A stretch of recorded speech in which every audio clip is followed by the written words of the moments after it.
Hello, Craig. Hello, Daniel. We are the Unbiased Opinion, and this week we're talking about the newest and possibly last Mission Impossible. You know, the franchise series that has Tom Cruise run around and do death-defying stunts that give Trying people to an trying to anxiety. kill himself. Oh my God. Yes, trying to kill himself in some horrific way, like going on a plane. But enough about that.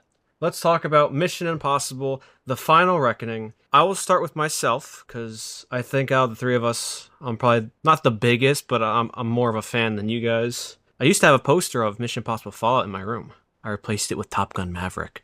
But I thought it was good, not as good as the last one. And really, Mission Impossible has been on a hot streak since Ghost Protocol, which came out in 2011. Then there was Rogue Nation, then there was Fallout, and then there was Dead Reckoning Part 1. And I think this one is not as good as those other ones. What do you guys think? Yeah, because especially the beginning was very, very slow. Yes. We only really Yeah. picked up at like the final mission, impossible mission that became possible. Yeah. For a frame of reference, I haven't fully seen any of the other Mission Impossibles, so I don't have them to Well, you must compare. have But really not know what was going on. I mean, I've seen clips. I've never sat down and fully watched them. I've got the gist of them. I know you're always the fan of them, especially of Tom Cruise.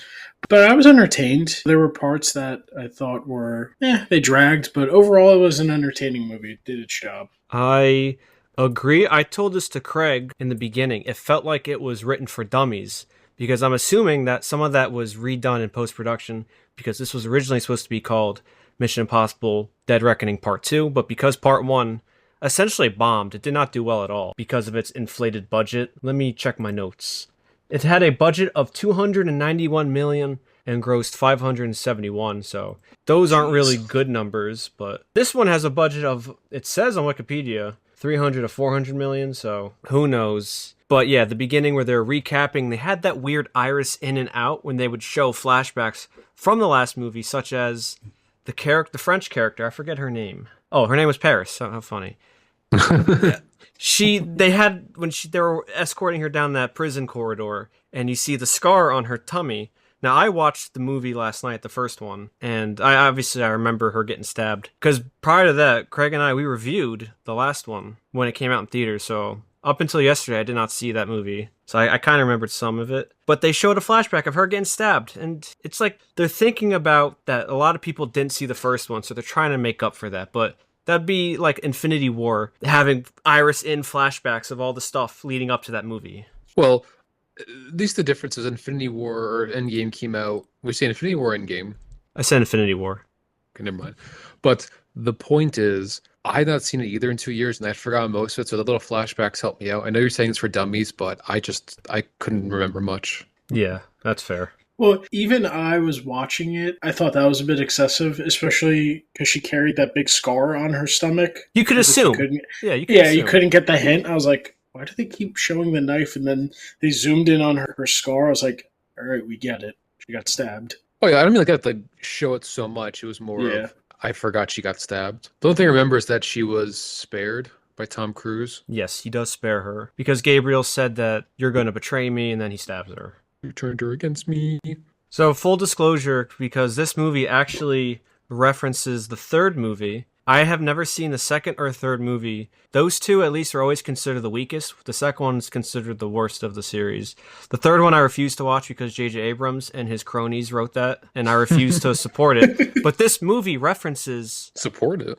or watch it. This movie references the third one because there's this great YouTube video, and I'll show a link and I'll show the thumbnail. This guy pretty much talks about how J.J. Abrams kind of ruined two blockbusters with his mystery box way of storytelling, where it's all about the mystery. You never know what the mystery is, but the idea of mystery is better than knowing what the MacGuffin is. And that has been J.J. Abrams' shtick for his whole career. And The Rabbit's Foot, to my knowledge, in the third movie, they never explained what it is. And that was done on purpose. You just know the characters want it. And I guess J.J., being the genius he is, thinks that's enough.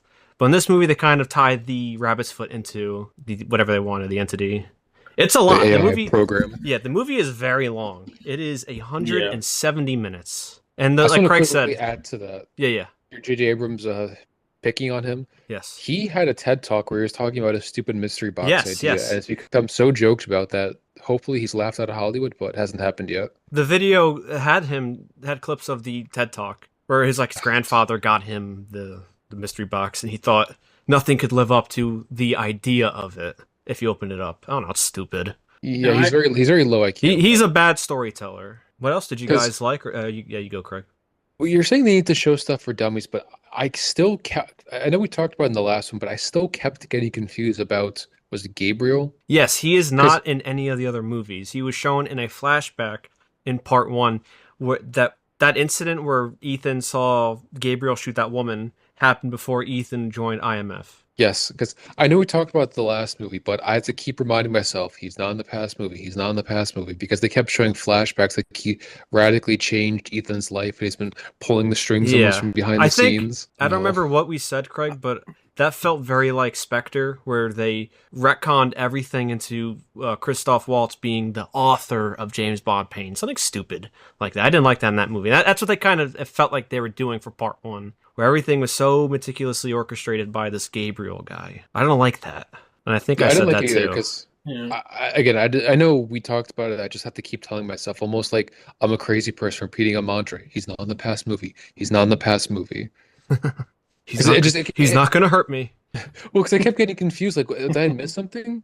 No, it's just they make it seem like he's been around for decades, even though he hasn't. So I forgot to say, obviously spoilers. They bring back a very obscure character who I don't even know if he had any lines. I saw the first movie a couple years ago.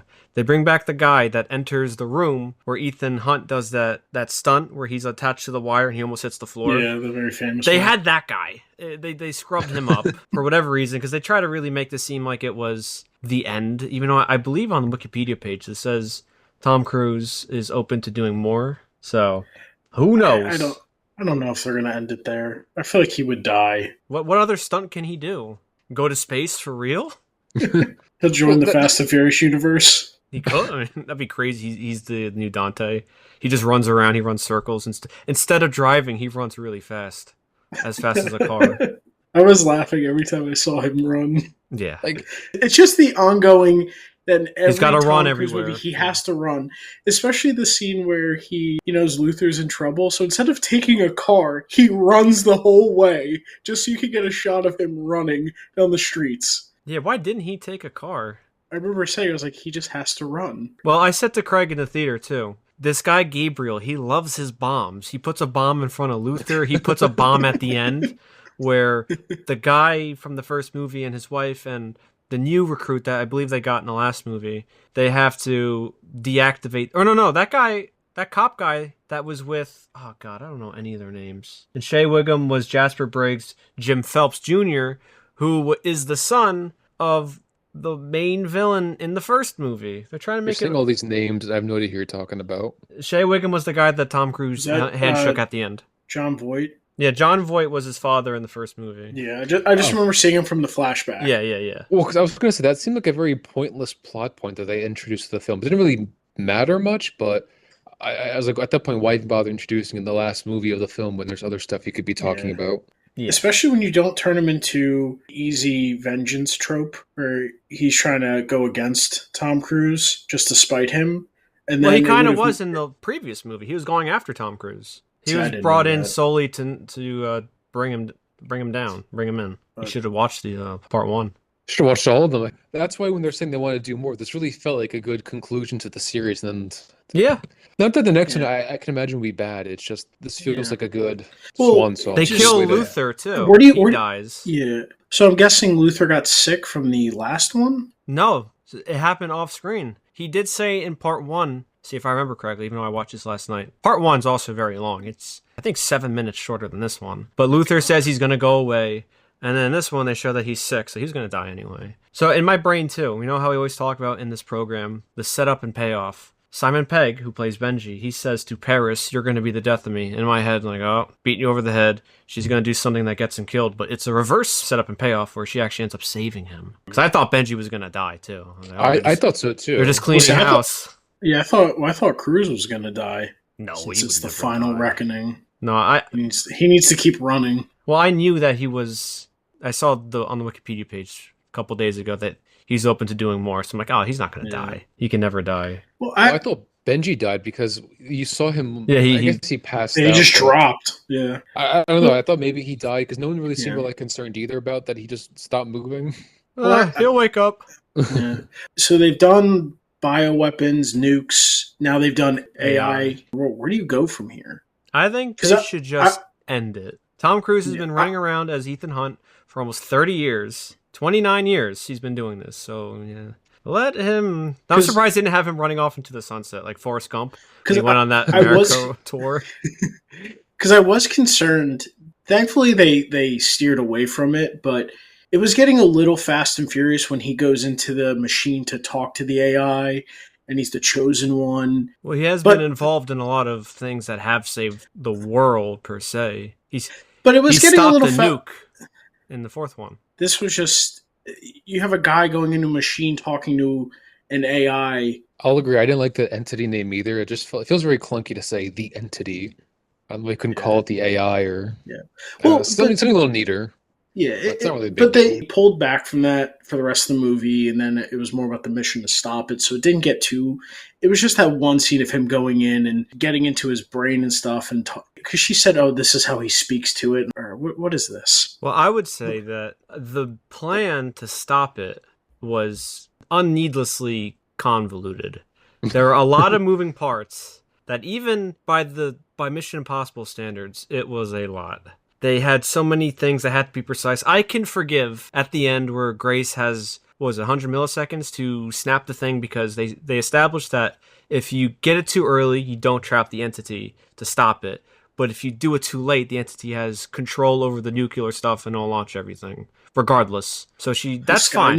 Yeah, whatever. That was fine. They established that. But it's Ethan going on his own mission underwater, and he gets grabbed by a submarine, and then they have to go to near the Bering Sea, the other group led by Benji now, and they have to get the coordinates, and then they have to find him at the exact plot of ice for when he comes up. Ethan Hunt dies, and then he's resuscitated. We forgot to mention that he actually goes into the submarine. And by the way, what a set that was, that submarine. They had to film that in a decommissioned sub. That looked too detailed. That was crazy, that whole sub sequence. I was just thinking in my head how expensive that all must have been to film there. It was worth it. It was a really good scene. Yeah, it was great. Yeah, pretty much once he got on the submarine, the movie kind of picked up. It was like the lead up to it. Yeah, they're explaining everything. Because again, they, as I said, they're explaining it for dummies who didn't see the first movie.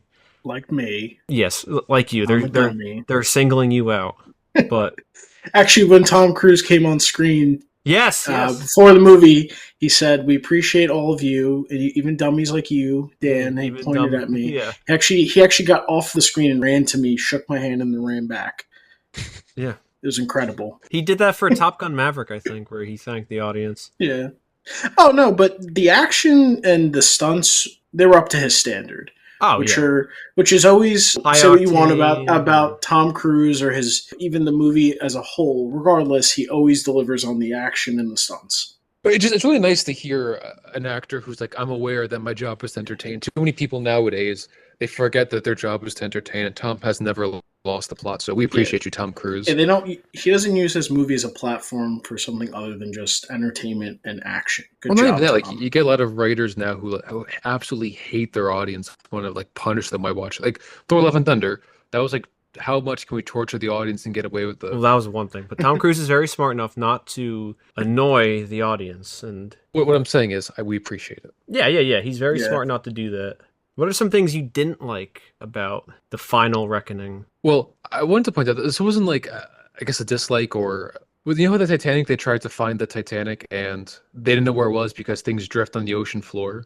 Yeah. The fact that they could pinpoint the submarine to like this actual meter where it was a little ridiculous. I mean, I'm not gonna. Well, by the movie standard, they established that it's the year 2026, so it's been down there for 14 years. So that is more forgivable than by the time they found the Titanic in the 80s. It was down there for 70 years, 70 plus. So the point is, I don't think they know exactly. And plus, it wasn't that far down. It wasn't that. Well, that was something that when watching, I was wondering, how did the Russians not find this? Because how did no one find this? But you have subs that can detect these things. I thought it would have been. They said that earlier. must have been like a throwaway line because even regardless, it wasn't that far down to the point where he could, from the sub, even going down further, he was able to make it almost to the back up to the top, which realistically he would have died much closer to the sub. But the fact that he was still able to swim up without any equipment, that sub was not that far down. Well, he should have died. Oh, or it's really got brain damage. Well, he would not have made it as far as he did. Especially, he would have also gotten hypothermia so much quicker. Yeah, because I went to the bathroom and they were pretty much explaining to Tom Cruise what I missed was the bends and how it's a horrible way to die. So all the dangers of rapid, coming up, or coming up too. The bends coming up too fast. Yeah, I felt like they explained that was like a 2 or 3 minute sequence just explaining the effects of going up too fast. Like, if you don't exhale, your lungs could explode. If you hold your breath, I think they said for too long, your lungs will explode. Which I get to maybe the layman who doesn't know about these problems about rapid whatever, but it went on for like 3 minutes. Like, that's why this movie's 3 hours. I think they were over explaining the threat of coming up too fast. Yeah, and like I said, they were explaining. He ditches all the equipment and makes it back. So one thing also that wasn't not confusing, but they hyped up. Craig, remember the White Widow who is now being played by Vanessa Kirby, who's playing Sue Storm? She's not in this movie at all, even though she had a pretty pivotal part to the last one. Actually, I might have to correct you. It's not Sue Storm, it's Sue Richards, because I think they're married. Oh, are they? Okay. Well, sorry. Sue Richards. So they got rid of her. Maybe she was busy filming Fantastic Four at this point in time. Maybe, because wasn't Hawkeye in this series as well? He was only in the fourth movie. He hasn't been back since. I thought there was at least 2 of them. No. Alec Baldwin was in 2 of them, or maybe 3. Then he dies in Fallout. Did he get shot? He did, actually. That's perfect. Tasteless joke incoming. But I already said it. I know. But, what are you going to say? I just felt like if this is supposed to be the last one, you feel like they maybe could have kept some characters around a bit longer. Because, like, that other girl, was it Faust? Faustian? Oh, Elsa. Yeah, she died in the last one. You feel like maybe you could have kept her around. Yeah, she's dead. I know she's dead, but maybe you kept her around for one more just to be in the last one. Well, I guess it felt very weird killing her off and replacing her with Craig, Grace. We don't know the contractual things. Maybe she was busy. Maybe that's why they had to kill her off, because she wouldn't have been available. Who knows? But I think the point of that scene was that Ethan had to choose between Elsa and Grace, who Grace was a dirtbag in the last movie, so she's a lot better in this one where Hunt was saving her, and then she would try to screw over Hunt. Do you remember when he was trying to... There's that scene, I think they were in Italy, Paris, somewhere, where he was in the car, and then she uses the handcuffs and handcuffs Tom Cruise to a steering wheel when the car is underground, is about to get hit by a train. This guy is saving your life and you're trying to kill him. What's wrong with you? So they cleaned up her character. She's not a dirtbag anymore. She's very loyal. I think we said that, Craig. I think we said that in the last movie, or the last time we did a Mission Impossible. Yeah, she was a dirtbag. I think also... Yeah, you're right. It's coming back to me. I really should have rewatched this, but... Craig's dementia's kicking in. It felt like rewatching. I just forgot. In this movie, the stakes were a little ridiculous. Full-out nuclear... They really wanted to heighten everything to let the audience know, oh, the fate of the world is at stake. Nothing will be saved. And that felt schlocky, because I always feel like world threats that are being stopped by a group of 5 people is a little silly. Well, let me say this. Yeah. How many movies have had the threat of nuclear war? Because I think that was one of them in Fallout, right? Well, Fallout, they wanted to, I believe, detonate nuclear warheads and poison a water source that would kill millions of people. What's that guy's name? It's not Solomon Grundy. Oh God, what was his name? Born on a Monday? No, not that guy. Because I don't think he died in Fallout. The villain, they kind of forgot about him. He was the villain in Rogue Nation and Fallout. What was his name? Solomon Lane. I had to look that up. Yes, him. They kind of forget about him. I think they captured him in Fallout. They did, but you know, people can get out of prison. I don't know. He got out early on good behavior. Yeah. Ethan, you know what? It's like the plot of Superman Returns. Superman wasn't there to testify against Lex Luthor, so they let him go. Ethan Hunt wasn't there to testify. That's actually the plot? Yeah, that's how Lex Luthor in that movie gets off, because Superman wasn't there to testify. That is crazy. But, yeah, they have Kittredge, who was in the very first movie. He was in the last one, too. The CIA director. And for a while, in my head, him, Kittredge, and Shea Wiggum, Jasper Briggs, whatever. They disappeared. They ruined Ethan's plan of letting Gabriel get the hard drive from the submarine that they got to attach with a key that Luther made a virus so they could destroy and give a virus to the entity. But Gabriel took Luther's poison virus, kills him, and then essentially they're anticipating, what was it, the entity's moves, and they would say the entity would never anticipate them willingly give it to Gabriel, who would do what they want, essentially, right? The plan was to give it to Gabriel, because Ethan Hunt said he doesn't know that he'd be doing our work for us, because they're going to be in that lab room with Grace, Benji, to upload it and destroy it. Well, we know they interrupt it because that's how you get the awesome plane fight. No. I'm just saying, that's what I mean when it's like convoluted. But that was part of the plan, right? I'm not imagining it. Ethan did want to give it to Gabriel. Yeah, because they were on the plane. Yeah, because they were on the plane. Before that. Remember when... No, he said it when Kittredge and the other guy came. He goes, "What was your plan, Ethan?" He said to give it to him. And yeah. I know it came off as a bit of a joke, but that actually was the plan. Yeah, and those people, Kittredge, ruin everything. And then they leave, and I'm thinking, where did they go? They just, disappeared. That's actually a good point, because they show up to rescue him, but... They ruin everything, and they leave. Yeah, then they come right as Ethan lands safely. Yeah, they do an Irish goodbye. They ruin everything, and they leave. My work here is done. When that guy shows up, because he's holding them all hostage, he just wants to know, essentially just to stop Ethan. He's like, "No, I just want to know, what is your plan?" So I was like, what are you doing here, even if you know what his plan is? He just held them all up, unnecessarily. Funny, Ethan just says, "Just get out! Go!"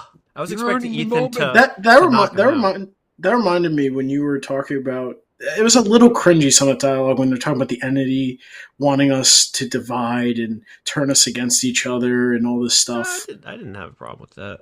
I thought it was a little... Because they established in the last movie cringy that the entity can calculate every kind of possible combination of any situation. So that was established in the last movie. So them being very wary about that makes sense. Because it can anticipate almost everything. No, Colin, since you have a much better memory than me, where exactly is this AI operating from? I believe...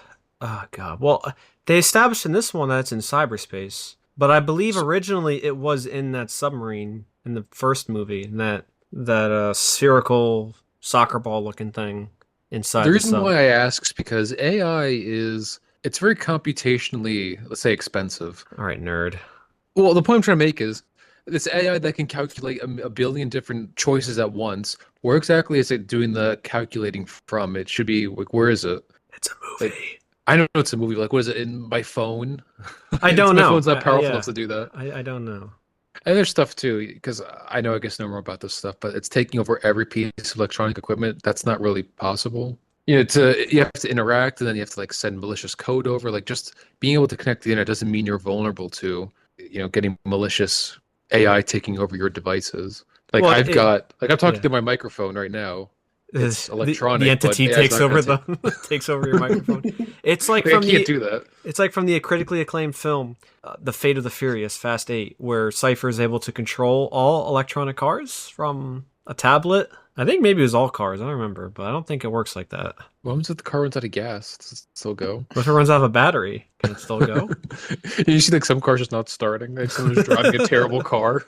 Oh, come on, man! I gotta bring it to the shop this week. But to your point, Craig, it's a movie. I know. It's something I kept thinking about. Where's this thing operating from? Because if it needs to be in that super storage room in Africa, well, obviously it's got to be something similar to operate, right?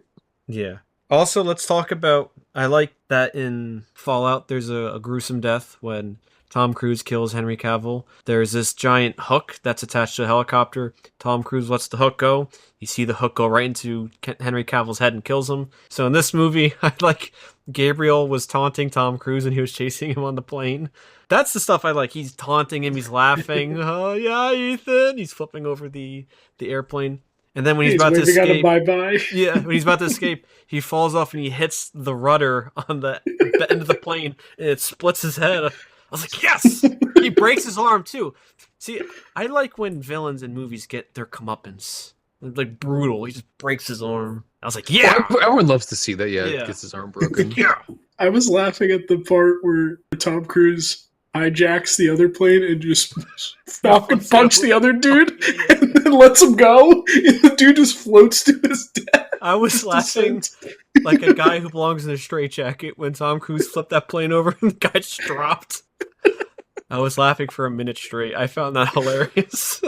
For some reason, I was thinking of Indiana Jones where he punched he the guy looked, in the he plane. looked like Indiana Jones, his outfit. He did at the end. Because he had the had- gloves too. Yeah, he had the And- gloves, he had the leather brown jacket, he had a white undershirt. Wasn't That like the too. safari like Indiana Jones wears, but it was close enough.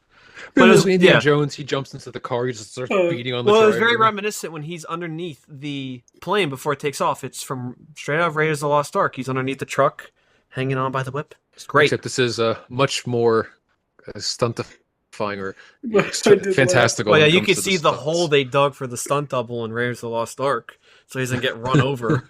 Yeah, this one he's actually flying. Like, I can imagine trying to shoot this. Like, just people flying planes and flipping it over. Gotta make sure I Tom did- Cruise doesn't fall and kill himself. Well, he's not going to fall off. He's attached probably by 1,500 wires. I do wonder Well, I like to how many imagine he takes isn't. that took them to film all that. A good amount.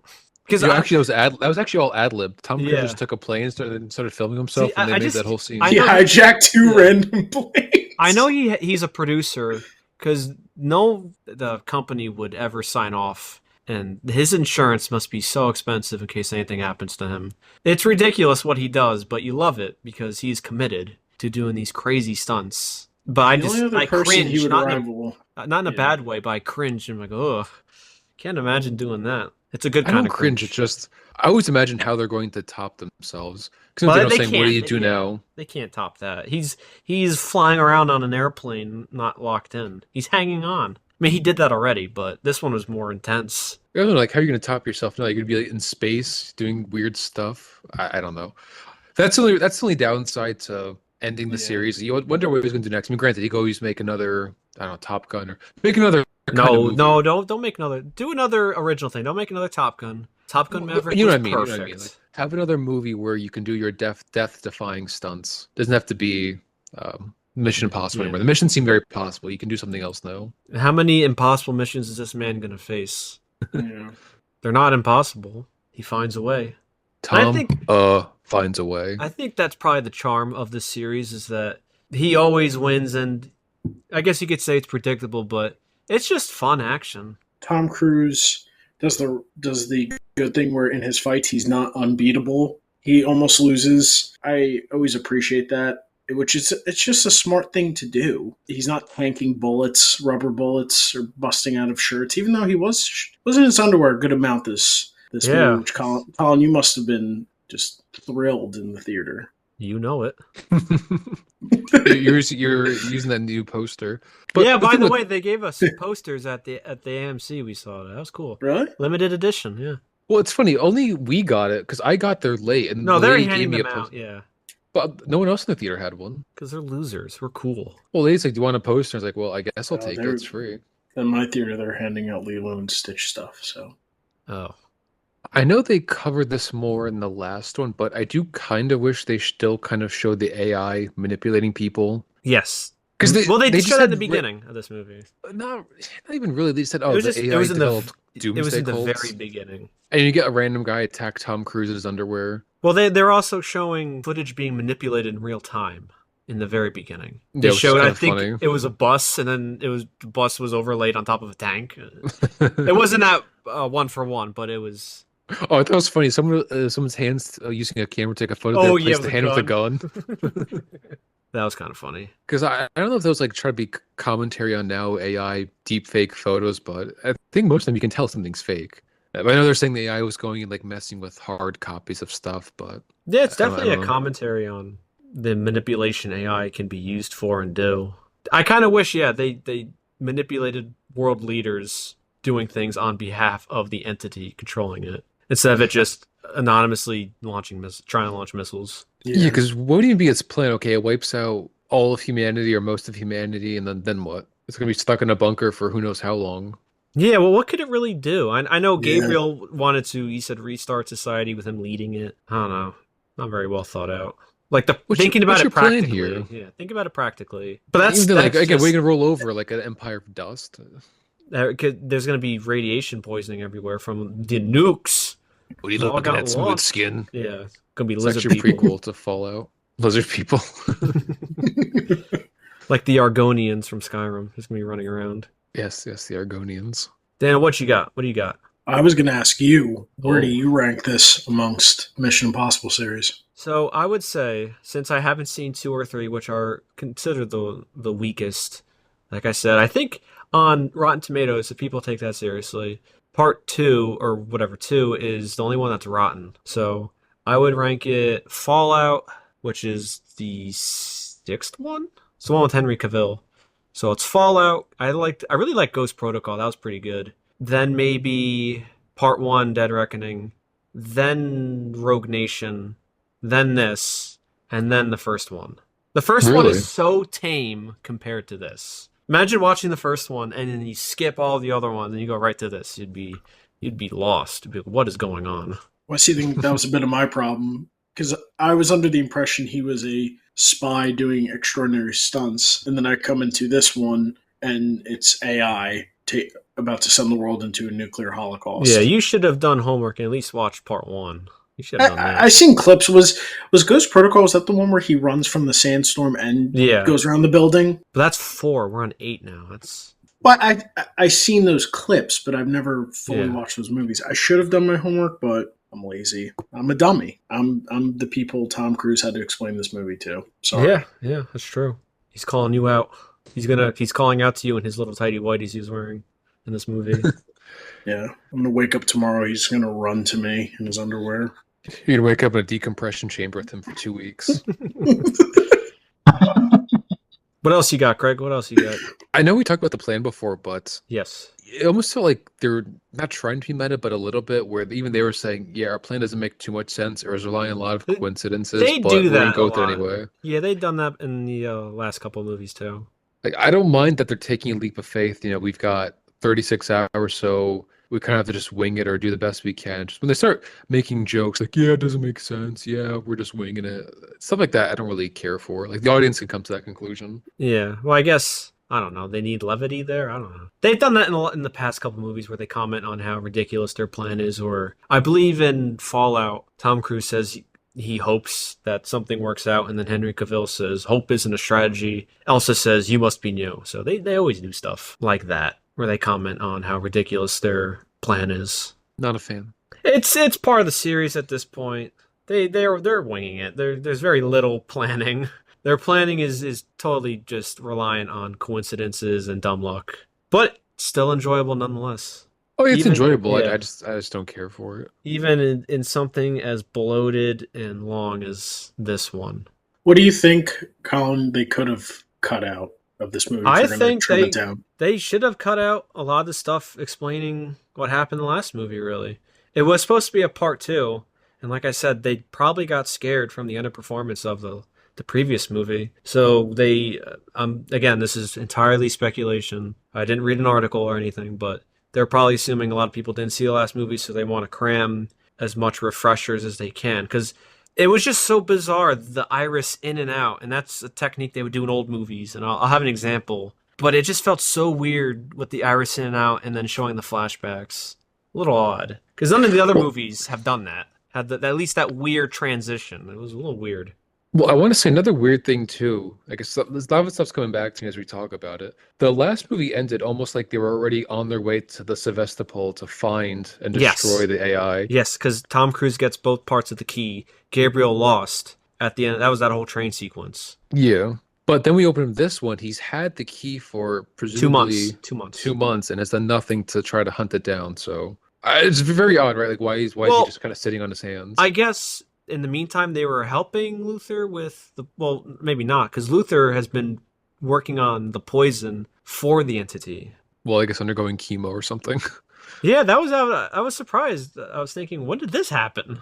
Yeah, it was so weird. Like he's sick. There was I don't think there was a hint. No, of that there in the was last one. Yeah. he just said he was going to go away in the last movie because he didn't participate or help Ethan at all on the train sequence. That was really Benji kind of telling him where to go. Yeah, because you thought he would have a bigger role in this movie. It's even less. They just Yeah. Yeah, I Film felt. Well, Ving Rhames, he's not a young fella. Well, he's 66, so Yeah, but Tom Cruise is 60, isn't he? he's 62. Yeah, it's not like he's up there Well, either. Well, I was right. wondering. He runs around. He's in shape for He's someone in his age. shape. Yeah, He's in shape, but he's up there in age. yeah, that's true. What else you got, Good Craig? choice. In that whole brain of yours? My brain's so smooth it can't form thoughts. Try to remember. Well, do you know what Dead Reckoning is? Is there a fancy term or in? So back in the olden days, sailors used to navigate by using the stars, and if there were no stars, like say it was a cloudy night, they'd have trouble navigating. So one of the ways to kind of see like where they were going and use it to kind of see how far they're going, how fast they're going, they would throw like logs into the sea, like a log or something to keep track of their distance. Like, oh, an hour has passed and the log is that far away. We should kind of keep track of where we're going. Okay. That's what it means. So, so when I learned this, I was like, so what does this relate to the title of Dead Reckoning? I don't think I think it just sounds mean cool. it literally, probably. Not probably, they do mean it literally. So, Colin, if they did make another one, obviously we have Tom Cruise running, but what would you like to see them? Would you like to see them do anything else, or I think they possibly should, they could do something else? I think they should hang it up. I think you don't want it to drag along too much longer. He's been doing this for 29 years. Like, there's no shame in ending it. There's no shame. Well, I just think it's a good place to end it. The Yeah. intro is like all of his best hits. What's his name? Luther, he was in all the movies. No, he's dead. He can't come back. Granted, he goes have been a flashback, but the point is he's not in the movies anymore. Yeah. I guess you could still have Benji running around, but I don't know. I felt like they knew to kind of end it here, and I feel like they should probably end it. Yeah. I mean, it's not like it went out on a whimper. I thought it was. It's not nearly as good as even Part 1 or Fallout. It's good. It's not great. I didn't hate it. I liked it. I could always watch this movie and be entertained. Yeah. Maybe just skip the first half. The recap of the last movie. Skip that. Yeah, because where do you go from this? You had AI. You just end it. I think that's the sensible thing. You just end it. What say you, Craig? You got anything else in that brain of yours? I think they should just fight aliens next. No. Leave that to Fast and Furious. That franchise has no dignity. At least this still has some dignity. Just imagine Tom Cruise. He has to sneak aboard the alien mothership. Dun, dun, dun. Part of me would like to see another one. No, I think they should end it. Another one just because I like the stunts. If they could just show the action scenes. I don't really, again, maybe not a Mission Impossible movie itself, but another. You should still be making movies. I would say this: if they do another movie, don't have it be this long again, because it's not a chore, but the movies are too bloated now. Simplify the story, cut down 40 minutes, 50 minutes. Just don't have it be almost 3 hours, because then it overstays its welcome. And this one felt a little bit like that, not because of the stunts or the action, but because it took so long to get to the stuff where you care about. Because the beginning was that's bloated too. Yeah. I don't care what they do, because I trust the team to do something good, because they've delivered. At least this guy, Christopher McQuarrie, he's directed all the movies since Rogue Nation, so he's done a good job. He knows what he's doing. He collaborates with Tom Cruise a lot. They know what they're doing, but just don't have it be this bloated again. Just curious what Tom Cruise has in store next, if he's done fully with Mission Impossible. We'll probably cover it if we hear about something. Anything else, Craig, about Mission Impossible Final Reckoning? I said it was entertaining. Maybe not the best ending, but respectable. Considering how many bad endings we get now, this is a miracle. Yeah. What say you, Daniel? No, it was an entertaining movie. It did its job, and overall, it was a competent film. Yeah, I just think too bloated, but it didn't end on a whimper. It ended on a thumbs up. Not as good as the other ones, though, but still good enough. I don't know what our episode's going to be next week, but we'll get to that. With all that being said, though, one last thing. So we don't know what the box office is going to be, because we're recording this the day it came out on a Thursday. So who knows how this movie does financially, but by the time this video's out, it won't even be the end of opening weekend. So who knows? With all that being said, though, this has been the Unbiased Opinion, where everyone's opinion is biased except ours. I'm Colin. I'm Craig. And I'm Daniel. And we will see you next time. Final Shrekkening.